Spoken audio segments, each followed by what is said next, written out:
Good morning guys, magandang araw. Last time gumawa tayo ng process o paraan kung paano i-test yung silver using nitric acid and muriatic acid. Ngayon para mabigyan ko pa kayo ng mas magandang idea at hindi na kayo mahirapan, hindi na kayo gagamit ng nitric acid, hindi na kayo gagamit ng muriatic acid. Gumawa na ako ng solution para mas mabilis matest ang silver. Eto guys, yung ating solution na pang-test sa silver. Ngayon, papakita ko sa inyo kung paano to ginagamit. Alright?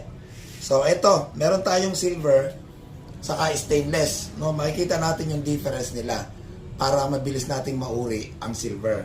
Ngayon, ikuskus natin itong silver.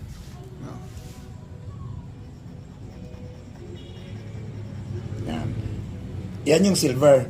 Ang result niyan, parang din. Parang yung pinakita ko sa last video ko na mamumuti.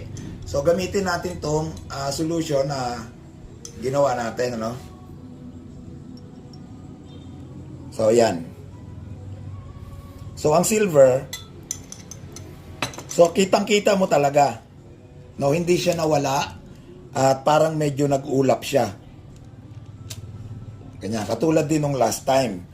Tapos, i-compare natin sa stainless kasi minsan, lalo na sa mga beginner, ang nakikita is yung pag-white is kahit na stainless, baka sabihin silver. So, merong mga stainless steel na parang silver talaga kung titingnan mo. Lalo na yung mga medyo luma na stainless. So, ngayon, ito yung result nitong solution natin sa silver. Hindi siya nawala, no? Nagkulay ulap lang siya. Then, ngayon, itong stainless naman ang i-test natin. Using the same solution. Ngayon. Sa stainless naman, pag ginamit natin at nilagyan natin ng solution na to, mamumula yung stainless.